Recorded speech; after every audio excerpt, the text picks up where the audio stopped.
Maintenant, nous allons suivre le message du pasteur principal, l'enseignement sur l'Apocalypse, la 73e session.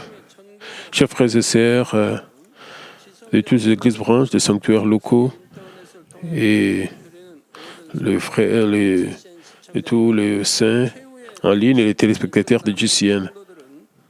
Après le jugement final, ces âmes sauvées vont dans leur propre demeure au ciel et jouissent du bonheur éternel. L'apôtre Jean a vu le ciel, en particulier la Nouvelle Jérusalem, où ils entreraient après le jugement. Il a écrit à ce sujet dans le passage biblique de ce soir. Apocalypse 21:1 dit « Puis j'ai vu un nouveau ciel et une nouvelle terre, car le premier ciel et la première terre avaient disparu, et la terre n'était plus. » Le premier ciel et la première terre se réfèrent au ciel et à la terre, ici où nous subissons la culture humaine. Un nouveau ciel et une nouvelle terre font référence au ciel et à la terre du troisième ciel. Puisque le nouveau vient après le premier ciel et la première terre, ils auraient pu être appelés soit le second ciel et la seconde terre, soit l'autre ciel et l'autre terre. Cependant, ils sont appelés un nouveau ciel et une nouvelle terre parce que le premier ciel et la première terre qui ont été créés pour la culture humaine sont désormais inutiles une fois que la culture terminée. C'est pourquoi il est dit le premier ciel et la première terre avaient disparu et la mer n'était plus. Tout ce qui était pour la culture humaine sur la terre ne sert à rien car la culture est terminée. Cependant, cela ne signifie pas que ce monde charnel serait démoli et reste simplement désaffecté.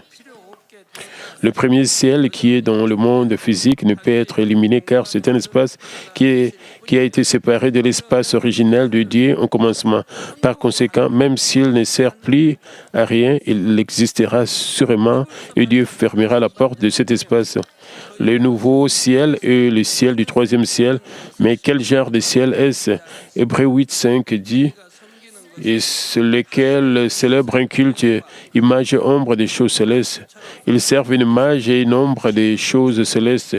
Comme dit, beaucoup de choses sur la terre données par Dieu ressemblent à celles du ciel. Nous pouvons donc imaginer à quoi ressemble le ciel. Ainsi, la couleur du ciel sur la terre est similaire à celle du ciel, ainsi qu'à celle du nuage dans le ciel. Comme la substance est différente de son ombre, le ciel du ciel est bien plus beau que celui de la terre. Contrairement au ciel de ce monde, celui du ciel n'est pas pollué. Il est d'un bleu cristallin et propre. En effet, la couleur bleue y est lumineuse. C'est une couleur bleue et qui fait que tout semble beaucoup plus profond, plus haut et plus clair. Alors que nous regardons le ciel bleu, cela nous donne envie d'avoir le cœur pur. En regardant le ciel bleu, vous pourriez penser, je vais vivre avec droiture et honnêteté, comme le signifie la couleur bleue. Et si tout le ciel était jaune ou même rouge? Bien sûr, lorsque le ciel est éclairé par la lueur du coucher du soleil, beaucoup de gens sont émerveillés par la beauté. Lorsque le Saint du ciel désire voir un coucher du soleil, Dieu leur montrera un coucher du soleil bien plus spectaculaire dans le ciel du ciel. Il y a des nuages blancs brillants dans le ciel du ciel et Dieu peut afficher une telle scène avec ces nuages comme s'ils étaient colorés et ressemblant à un coucher du soleil. Si le ciel était rouge ou jaune tout le temps, cela affecterait probablement les gens d'avoir une mauvaise labilité émotionnelle. Ensuite, vous pouvez être confus et avoir des difficultés mentales. Lorsque le ciel est couvert de nuages sombres, les gens ont tendance à devenir sombres et négatifs. Ils deviennent déprimés pour rien. Et d'autre part, lorsqu'une longue saison de pluie se termine, les nuages sombres s'éloignent et le ciel bleu apparaît, alors les gens se sentent rafraîchis. De même, Dieu a rendu bleu le nouveau ciel du ciel qui a une bonne influence sur nos cœurs. c'est de laisser ses enfants regarder, ses enfants regardant le ciel, vivre et errer pour toujours avec un cœur pur. Le ciel du ciel est beaucoup plus propre et bleu, mais il n'y a pas de soleil, ni de lune, ni d'étoiles. Apocalypse 22, 5 dit, il n'y aura plus de nuit et ils n'auront besoin ni de lampes ni de lumière parce que le Seigneur Dieu les éclairera et ils régneront au siècle des siècles. Au ciel, la lumière de la gloire de Dieu brille tout le temps, de la Nouvelle Jérusalem aux confins du paradis.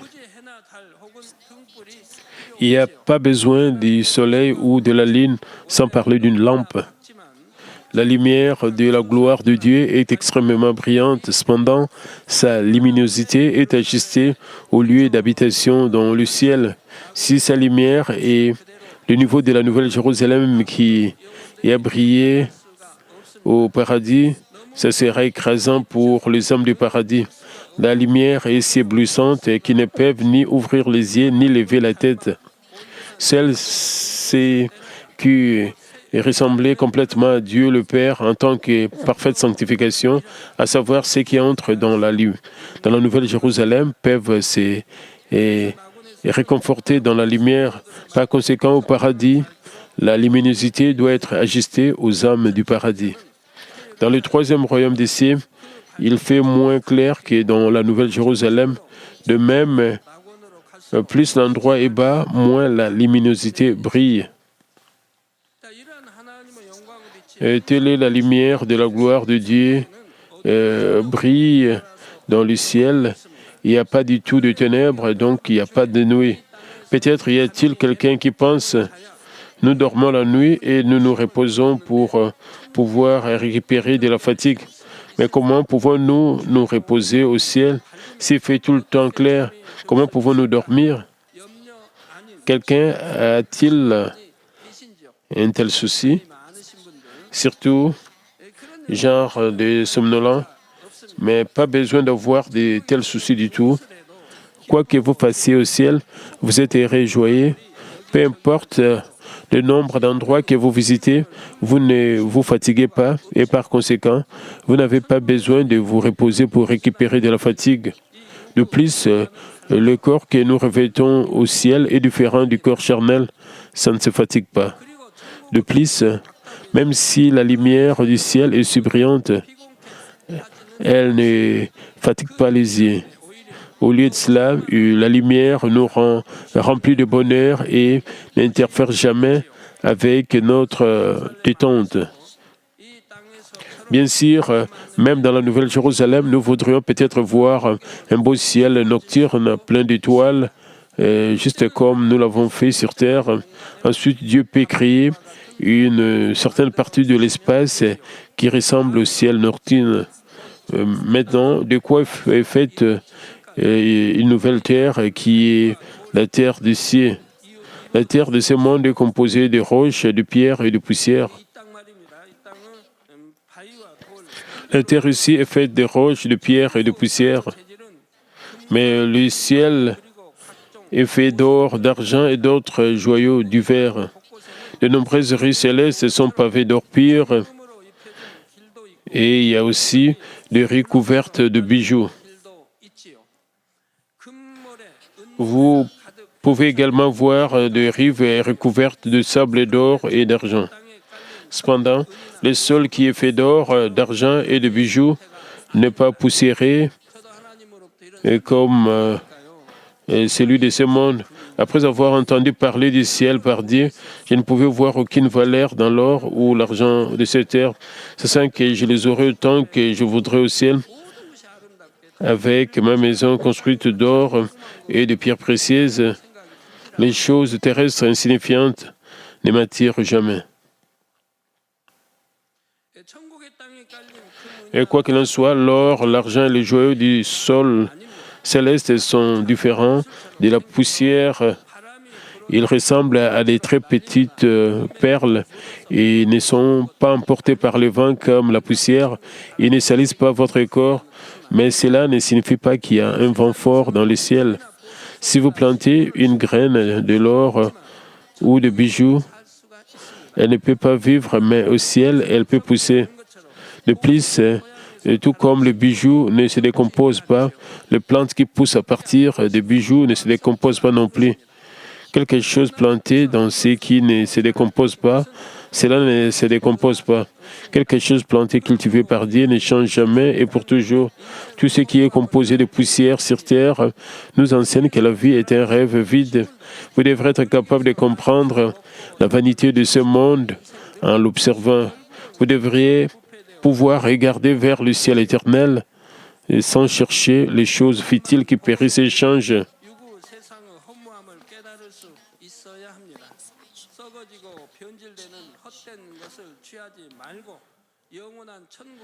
Chers frères et sœurs en Christ, Apocalypse 21, 2 dit « J'ai vu descendre du ciel d'auprès de Dieu la ville sainte, la nouvelle Jérusalem préparée et comme une épouse qui s'est parée pour son époux. »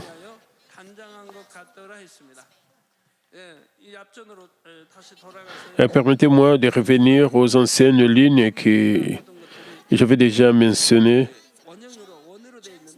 Au ciel, l'or et toutes sortes de pierres précieuses sont de forme ronde et leurs tailles sont également variées. Parce qu'ils sont de minuscules formes circulaires, ils ne sont pas comme de la poussière. Ainsi, même si vous tombez dessus, cela ne collera pas à votre corps comme de la poussière sur cette terre.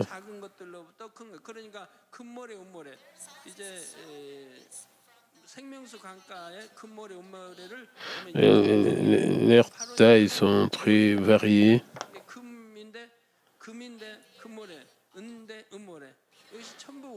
Et elles sont d'or pur, d'argent, le sable est d'or, le sable en argent.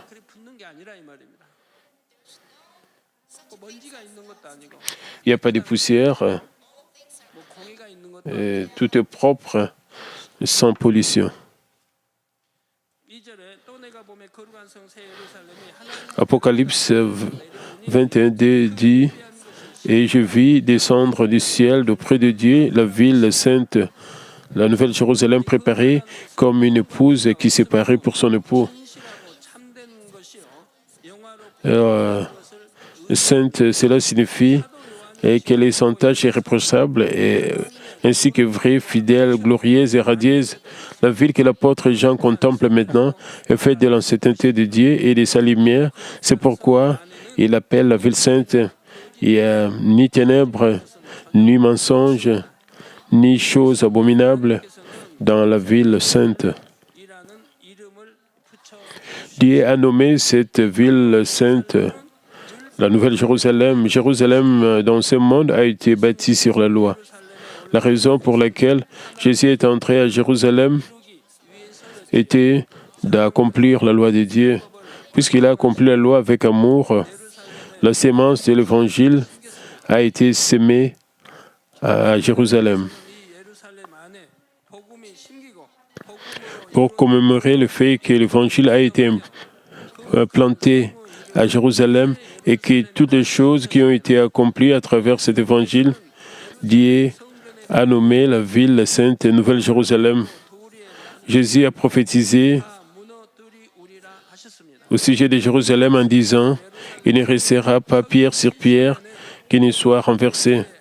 Comme il l'a dit, la ville de Jérusalem a été conquise par des soldats romains en 70 avant Jésus-Christ et le temple de Dieu a été complètement détruit.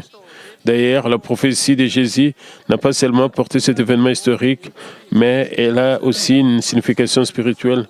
C'est que toute la loi de l'Ancien Testament serait accomplie par l'amour du Seigneur. Le fondement de Jérusalem n'annule pas la loi de Dieu dans l'Ancien Testament. Par exemple, le sacrifice d'un animal vivant offert dans l'Ancien Testament, maintenant, cela est changé en l'offrande du culte d'adoration dans le Nouveau Testament. La procédure de ce culte d'adoration contient les significations spirituelles du sacrifice de l'Ancien Testament. Le Dieu saint, le Seigneur et le Saint-Esprit, et ceux qui étaient devenus complètement cultivés selon la parole de vie, vivront pour toujours dans la Nouvelle Jérusalem qui a été construite par l'amour du Seigneur qui a accompli la loi. Le passage de ce soir dit que cette Nouvelle Jérusalem descend du ciel d'auprès de Dieu. Cela ne signifie pas qu'elle descend physiquement du ciel. Cela signifie que Dieu est le fondement de toutes choses. La Nouvelle Jérusalem est la ville que Dieu lui-même a préparée pour ses enfants bien-aimés. La ville est préparée avec le grand amour et le cœur du Seigneur, et elle est préparée comme une épouse qui s'est parée pour son époux. Généralement, l'épouse et l'époux, dans la Bible, se réfèrent à la relation entre le Seigneur et les âmes sauvées. Pendant qu'elles sont cultivées sur la terre, elles se séparent avec diligence pour rencontrer le Seigneur, leur époux. Mais dans le passage de ce soir, il est dit que les âmes sauvées sont l'époux et la Nouvelle Jérusalem est l'épouse. Même dans le monde, à quel point une mariée sépare-t-elle pour son époux? Parfois, il faut des semaines, voire des mois, pour se séparer afin que leur époux les aime.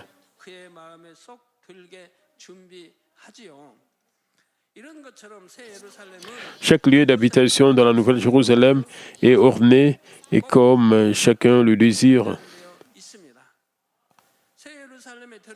Ceux qui entrent dans la Nouvelle Jérusalem sont les épouses du Seigneur qui sont parées sans aucun défaut. Parce que c'est le lieu où ces croyants qui se sont parés comme des épouses sans aucune tâche, notre Dieu et notre Seigneur ont décoré le lieu, la Nouvelle Jérusalem.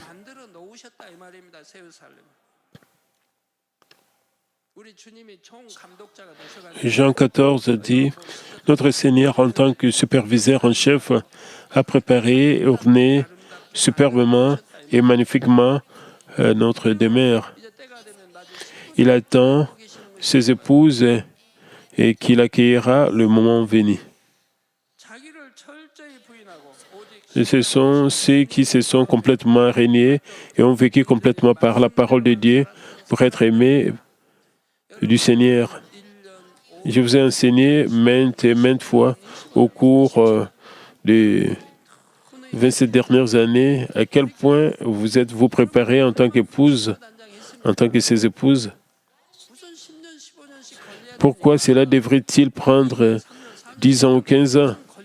Juste 2, 3, 4, 5 ans suffisent. Pourquoi faut-il tant de temps pour séparer pour atteindre la parfaite sanctification? Si vous avez vraiment la foi, que vous ne changez pas d'avis et que vous croyez au ciel, il est si facile de rejeter toutes les mauvaises choses. Vous trouvez qu'il est très facile et erré de le rejeter. Au contraire, vous aurez du mal à les retenir. Une fois que vous l'avez rejeté, le reste des choses devient si facile. Le problème, c'est que vous ne le laissez pas partir.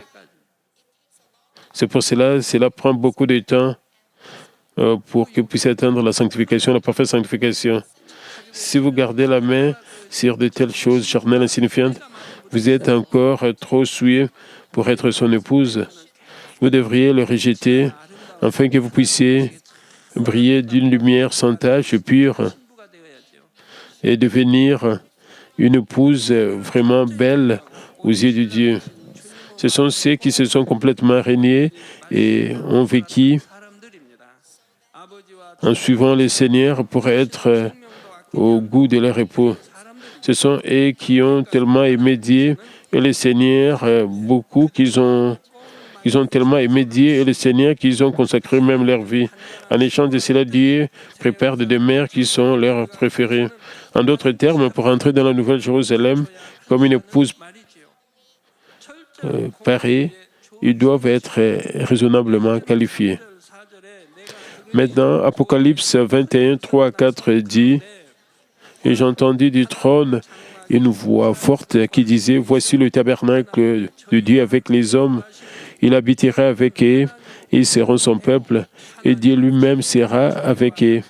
Il essuiera toutes larmes de leurs yeux, et la mort ne sera plus, et il n'y aura plus ni deuil, ni cri, ni douleur, car les premières choses ont disparu. »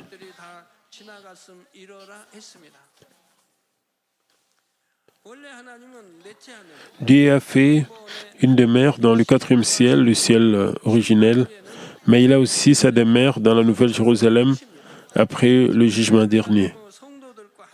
Il restera dans la Nouvelle Jérusalem avec ses enfants et essuiera toutes larmes de leurs yeux. Cela ne signifie pas seulement que Dieu le fait, mais cela signifie également que Dieu résout tous les problèmes fondamentaux qui les ont fait verser de larmes. Au ciel, il n'y a ni mort, ni chagrin, ni deuil. Il n'y a pas de douleur causée par des maladies ou des désastres. Ces choses étaient nécessaires à la culture humaine puisque Dieu a ses vrais enfants. Il n'a plus besoin de permettre la mort ou la douleur. Puis Apocalypse 21:5 dit « Et celui qui était assis sur le trône dit « Voici, je fais toutes choses nouvelles. » Et il dit « Écris, car ces paroles sont certaines et véritables. » Quand le trône de Dieu est mentionné, c'est pour montrer son autorité en tant que juge. Mais dans le passage de ce soir, le jugement était déjà conclu et donc il ne décrit plus Dieu comme le juge. Par les termes trône, cela signifie que Dieu confirme qu'il l'a scellé. Et juste comme un document portant le sceau du roi ne peut pas être modifié, et cela met l'accent sur la fidélité et la véracité de la parole et qui est maintenant prononcée par Dieu. Toutes les choses périssables ont disparu et toutes choses sont renouvelées dans la volonté et la providence de Dieu. Apocalypse 21:6 dit « Et il me dit, c'est fait, je suis l'alpha et l'oméga, le commencement et la fin. À celui qui a soif, je donnerai de la source de l'eau de la vie gratuitement. » Quand Jésus est mort sur la croix, il a dit « Tout est accompli ». Cela signifie qu'il a réalisé le projet de rédemption.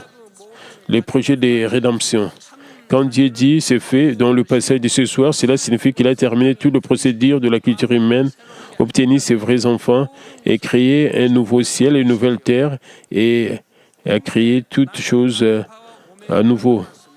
Je suis l'alpha et l'oméga signifie que, comme expliqué dans Apocalypse 1:8, Dieu est le commencement et la fin de la civilisation. Dieu est l'alpha et l'oméga de la civilisation. Dieu est le commencement et la fin de la civilisation. Il est aussi la fin de la civilisation. Ceux qui ne croient pas en Dieu insistent sur l'évolution et parlent de l'âge primitif et du temps avant. Ils supposent que les hommes ont découvert le fait longtemps plus tard, mais ce n'est pas vrai. Dieu a laissé la civilisation repartir de zéro, à savoir, il a transmis à Adam par qui la civilisation s'est développée. Il avait déjà transmis la sagesse et l'intelligence et donné tout ce qui était nécessaire pour gouverner et contrôler. De plus, Dieu a fourni des graines pour la nourriture lorsqu'il est descendu sur la terre. Adam les a sémées et en a récolté le fruit par sa sueur. C'est ainsi que les choses se sont passées. Ce n'est pas vrai que les gens disent que les hommes ont traversé des choses primitives et comme comment faire un fait pendant longtemps. Ils font de telles affirmations étant ignorants de Dieu et de la Bible.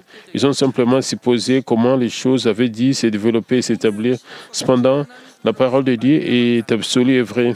Dieu est le commencement et la fin de la civilisation.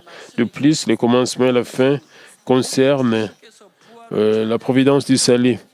Notre Seigneur est le premier fruit de la résurrection et sa seconde venue mettra un terme au projet de et rédemption. Par conséquent, Jésus-Christ est à l'origine, les commencements et la fin du salut. Cependant, le passage de ce soir dit que Dieu est le commencement et la fin. C'est dire que Dieu lui-même qui a géré toute cette providence du salut. Le reste d'Apocalypse 21:6 dit « À celui qui a soif, je donnerai de la source de l'eau de la vie gratuitement. » L'eau est nécessaire à l'homme pour maintenir la vie. Spirituellement, l'eau est la parole de Dieu et elle est essentielle pour maintenir la vie de notre esprit. Dans Jean 4:14, le Seigneur dit « Mais celui qui boira de l'eau que je lui donnerai n'aura jamais soif, et l'eau que je lui donnerai deviendra en lui une source d'eau qui jaillira jusque dans la vie éternelle. » Si vous n'avez pas la parole de Dieu en vous, vous aurez toujours soif et vous vous sentirez vide. Juste comme les cerfs cherchent sérieusement les ruisseaux d'eau, je vous exhorte à rechercher sincèrement la vérité, la parole de Dieu, toujours allaitant, affamé et assoiffé d'elle.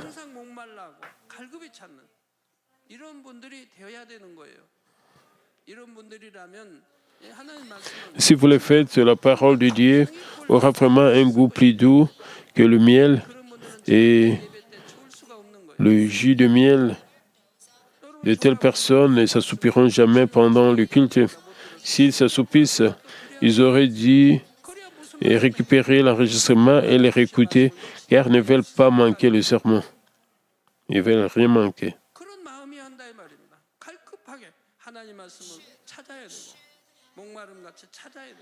Vous devez avoir une telle attitude.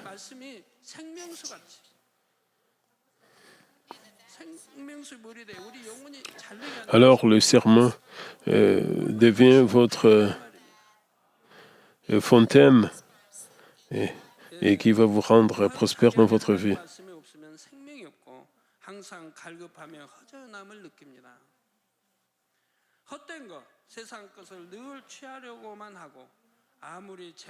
Je reçois également tous les enregistrements des sermons qui sont prêchés pendant mon absence, parce que je veux aussi recevoir la grâce et je ne peux pas le manquer. Il y a de bons prédicateurs dans cette église. Je ne peux pas manquer leurs sermons. Je ne peux pas assister au culte ici pendant que je suis en voyage missionnaire à l'étranger. Alors je récupère les enregistrements, je les écoute. C'est ce que je fais. Votre attitude devait être comme cela. Vous devrez chercher avidement la parole de Dieu comme un cerf assoiffé. Et puis la parole de Dieu sert d'eau de vie et rend votre âme prospère. Elle a un goût d'eau, de miel. Encore une fois, si vous n'avez pas la parole de Dieu en vous, vous aurez toujours soif. Vous serez... Supposons que vous dites, mais si vous avez suffisamment accumulé, vous ne vous sentez pas en ce que vous souhaitez en accumuler plus. Supposons que vos dîmes étaient des $100 et qu'elles se multiplient à 200, 300, mais vous ne vous sentez toujours pas satisfait parce que vous devenez cupide. Vous voulez qu'il augmente, vous voulez que votre dîme augmente continuellement. Si vous offrez $400, $500 comme dîme, cela signifie que vous avez été béni 5 fois plus. Pourtant, vous pensez que cela ne suffit pas de vous remercier Dieu pour la bénédiction. Ensuite, vous visez soit 600 ou $700. Cependant, certaines personnes épargnent pour Dieu, quel que soit leur revenu, dès qu'elles sont bénies. Et elles offrent simplement à Dieu et économisent pour lui encore et encore. De telles personnes sont bénies plus rapidement. Leur dîme monte beaucoup plus vite. Ils magasinent dans le ciel où il n'y a ni rouille ni voleur. Et c'est la même chose si vous connaissez la vérité en tant que connaissance et vivez 100 fois bien que vous allez à l'église. Si vous ne remplissez pas votre cœur de la parole de vérité, vous resterez toujours vide et assoiffé. Ceux qui boivent vraiment l'eau de la vie que le Seigneur donne changent leur cœur avec la vérité. Ce n'est que lorsque vous rejetez le mensonge, la contre-vérité dans votre cœur, que vous le remplissez de vérité que vous n'avez plus soif. Vous ne pouvez pas être sanctifié par vous-même, mais vous pouvez remplir votre cœur de la vérité, de la grâce donnée gratuitement par Dieu. Plus vous êtes rempli de vérité, plus vous avez un vrai plaisir, une paix qui s'élève de votre cœur profond. Une fois que vous atteignez la sanctification comme ça, vous pouvez toujours vivre avec la plénitude, la joie, le bonheur, l'action de grâce et la paix. Mais les gens du monde se réjouissent et ne remercient que lorsqu'ils sont terrés. Mais leur joie disparaît quand cela disparaît. C'est pour ça que quelqu'un les aide à rembourser leurs dettes. Ils l'apprécient et diraient merci à ce moment-là. Au bout d'un certain temps, ils demandent une faveur à la même personne, mais celle-ci refuse cela. Ensuite, ils ne se souviennent même pas d'avoir reçu des faveurs, mais lui tournent le dos. Ils trahissent et ont de la rancune. Leur joie et leur remerciement se transforment en haine, mettre fin à leur joie est inutile. Mais la joie que Dieu a donnée n'est pas la même avec cela. C'est éternel. Ces hommes spirituels ne changent pas. Alors, ils se réjouissent toujours et rendent grâce en toutes circonstances. Ils ne perdent jamais la plénitude de l'esprit, la joie et le bonheur, peu importe les difficultés auxquelles ils sont confrontés. Ils restent remplis d'esprit. Même s'ils mouraient aujourd'hui, ils iraient au ciel et leur demeure serait le troisième royaume des cieux ou la nouvelle Jérusalem. Aucune raison de s'inquiéter pour eux. En accomplissant la sanctification, les gens n'ont pas du tout peur de la mort. Même s'ils mouraient, ils iraient dans un bon endroit au ciel. Ces hommes de la parfaite sanctification à la nouvelle Jérusalem, de quoi doivent-ils s'inquiéter? Je n'ai pas peur, même si quelqu'un menace de me tuer. Même en saignant mort, je n'avais pas peur parce que je savais que j'irais au ciel. Mais qu'en est-il de gens charnels sans foi? Ils luttent désespérément pour survivre pour la vie charnelle et ils ont peur. Mais les hommes spirituels n'ont pas du tout peur de la mort.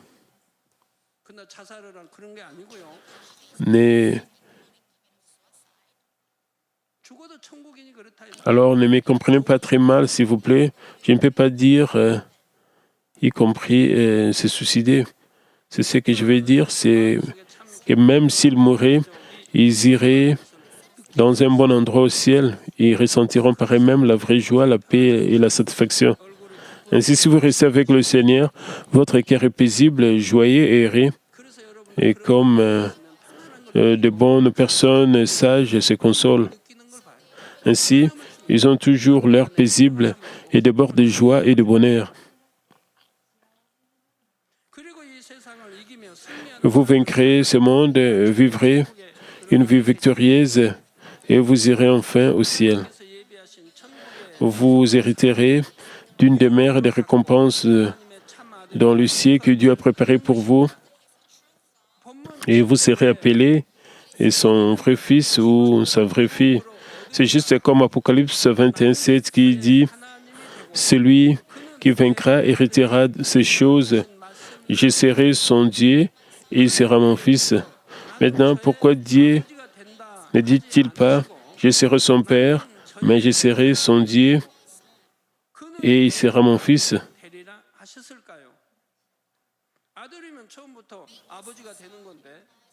Être son fils, implique cependant que Dieu est son Père. Il vaudrait mieux pour vous qu'il devienne votre Père au lieu de votre Dieu. C'est pour exprimer que Dieu le Père crée toutes choses, gouverne toutes choses et gère toutes choses. Disons qu'un président d'une société a un fils qui est devenu directeur général ou directeur administratif ou qui est devenu administrateur. Alors, il appellerait toujours papa au bureau. Il pouvait l'appeler. Il pourrait l'appeler papa à la maison, mais dans le lieu officiel, il l'appellerait par son titre président. Qu'il appelle officiellement président ou quoi que ce soit, il appellerait amicalement papa à la maison. Oui, c'est pour exprimer que Dieu le Père crée toutes choses, gouverne toutes choses et gère toutes choses.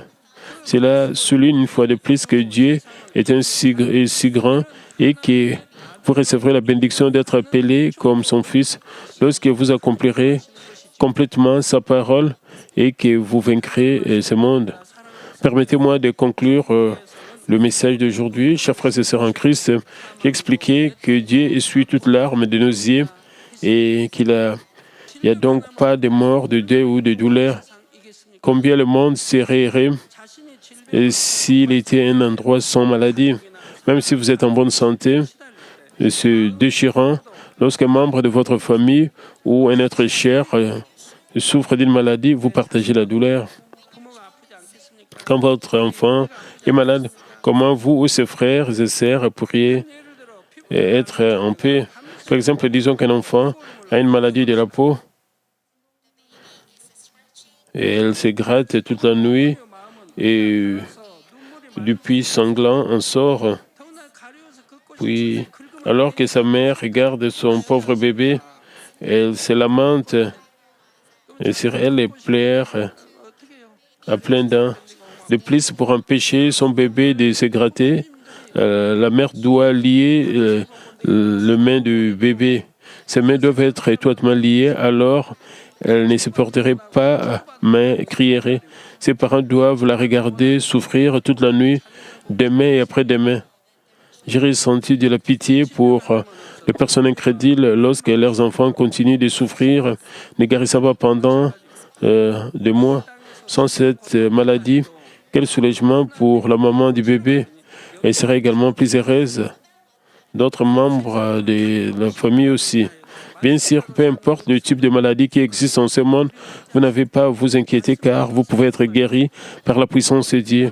Les membres de Manmin qui vivent selon la parole de Dieu n'ont jamais peur de preuve ou d'affliction, quoi qu'il arrive. Tant que vous vivez selon la parole de Dieu, vous n'avez peur de rien puisque Dieu vous protège.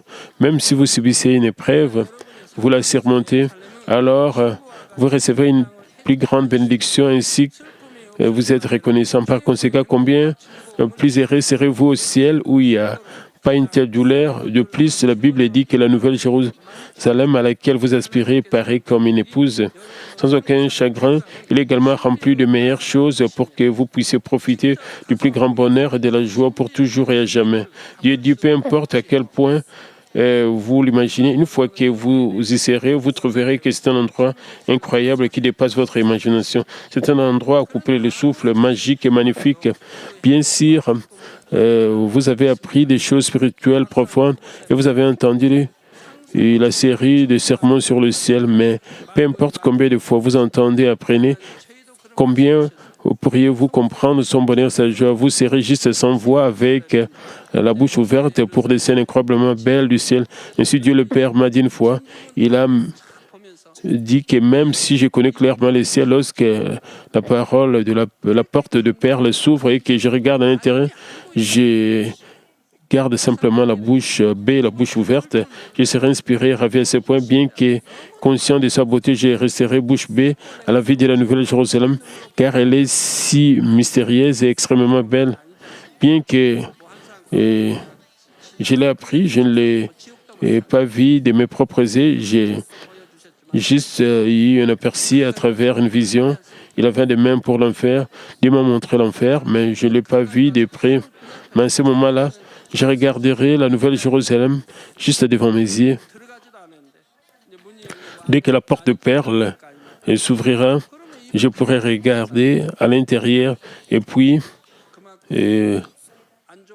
ma bouche, ma mâchoire tombera. Cela signifie que ce sera incroyablement merveilleux. Ce sera couper le souffle incroyable. Je ne sais pas quoi exprimer d'autre quand quelque chose d'extrêmement génial. Lorsque vous y mettrez le pied pour la première fois, vos yeux s'écarquilleront juste devant la beauté du ciel. Cependant, la chose la plus importante est que le ciel n'est donné que selon la justice. Peu importe à quel point vous y aspirez, si vous menez une vie chrétienne modérée, Vous ne pouvez pas entrer dans la Nouvelle Jérusalem. N'étant pas conscient de cela, même les chrétiens considèrent la Nouvelle Jérusalem et comme d'autres royaumes célestes. Alors ils disent qu'ils peuvent aller dans la Nouvelle Jérusalem après leur mort, parce que la Nouvelle Jérusalem est mentionnée dans de nombreuses parties de l'Apocalypse. Disent-ils, si tous les croyants allaient dans la Nouvelle Jérusalem après leur mort, la Nouvelle Jérusalem serait bondée de personnes sauvées depuis la création. Comment pourraient-ils y vivre? Pouvez-vous imaginer que de si nombreuses personnes vivant dans la Nouvelle Jérusalem, et qui fait 1500 milles de long, et de large et de haut? Vous savez que ce n'est pas possible. La Nouvelle Jérusalem n'est pas l'endroit où n'importe qui, ce n'est pas un endroit où n'importe qui peut entrer. Seulement les cas où les gens sont qualifiés pour passer la justice requise. Par conséquent, en plus de la Nouvelle Jérusalem, il y a le troisième, le deuxième et le premier royaume des cieux et le paradis. Mais certains prétendent que tous les croyants entreront dans la Nouvelle Jérusalem. Ainsi, Dieu avait mentionné la tête de la Nouvelle Jérusalem dans la Bible. Supposons qu'il y a des centaines de millions d'âmes sauvées depuis la création. Comment pourraient-elles toutes entrer dans la Nouvelle Jérusalem? Vont-elles construire des appartements en terre comme sur cette terre? Celles qui aiment Dieu de toute leur vie et se séparent parfaitement comme épouse et sont dignes d'entrer dans la Nouvelle Jérusalem, pareil comme une épouse. C'est pourquoi vous restez veillés toute la nuit ce soir et vous criez à Dieu dans votre prière chaque jour. Je demande à chacun d'entre vous de se qualifier rapidement pour entrer dans la Nouvelle Jérusalem sans qu'aucun d'entre vous ne manque. Puisque vous avez entendu d'innombrables messages spirituels, je vous mets au défi de vous analyser avec la vérité et d'échanger devant Dieu. Juste comme l'a dit l'apôtre Paul dans 1 Corinthiens 15, 31, « Chaque jour, je suis exposé à la mort. Je l'atteste, frère, par la gloire dont vous êtes pour moi le sujet en Jésus-Christ notre Seigneur, que vous puissiez recevoir la gloire éternelle au ciel en mourant chaque jour sur terre. Au nom du Seigneur Jésus-Christ, je prie. Amen. » Nous prions concernant ce message. Père éternel, merci encore pour ce message combien important concernant la Nouvelle Jérusalem. Père, permet que nous puissions vraiment rejeter tout ce qui est mal, tout ce qui est péché. Aide-nous à atteindre la sanctification et la parfaite sanctification pour que nous puissions vraiment entrer dans la Nouvelle Jérusalem. Nous avons l'espoir de la Nouvelle Jérusalem. Aide-nous à changer, à marcher dans la vérité, dans la lumière. Aide-nous avec l'œil du Saint-Esprit à nous sanctifier et aide-nous aussi à prêcher l'Évangile pour que nous puissions gagner aussi plusieurs âmes pour ton royaume, pour élargir le royaume des cieux. Père, merci pour toutes choses. Merci. Aide-nous complètement à bien vivre notre vie chrétienne tout en demeurant dans la lumière, dans la vérité. Au nom de notre Seigneur Jésus-Christ, je sais prier. Amen. Maintenant, nous allons recevoir la prière du pasteur principal pour les malades. S'il vous plaît, posez vos mains sur vos parties malades. Et si vous n'êtes pas malade, posez votre main sur votre poitrine pour recevoir cette prière pour le désir de votre cœur. Alléluia, Dieu Tout-Puissant, Dieu d'amour. S'il te plaît, pose ta main sur tous les croyants qui reçoivent cette prière maintenant. Montre tes œuvres transcendant le temps et l'espace sur tous ceux qui reçoivent cette prière sur Internet, du ciel, via satellite dans les églises, branches et sanctuaires locaux et sur tous les enfants dédiés à travers le monde. Donne-leur la foi de croire et chasse tout ce qui est pensée négative et doute. Chasse tout ce qui était ses preuves. Le pied jusqu'à la tête, de parties internes, les jointures, le tissu, le cellule, le partie malade, consumé avec le feu du Saint-Esprit et avec la lumière originelle. Au nom de Jésus-Christ, j'ordonne à l'ennemi diable et Satan, toutes sortes de maladies, germes, virus, infirmités, quittez-les, que la lumière brille.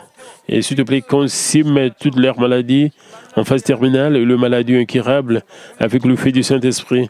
Chasse tout ce qui est maladie endémique, y compris la malaria, toutes les maladies contagieuses telles que le rhume, la grippe et la fièvre.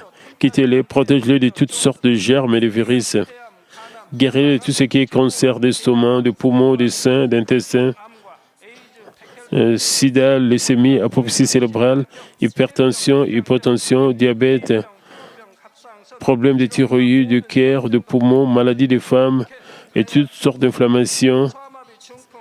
Quittez-les, guéris tout ce qui est polio, AVC, arthrite, hernie discale, douleur dorsale, maux de tête, névralgie et toutes sortes de douleurs puissent disparaître.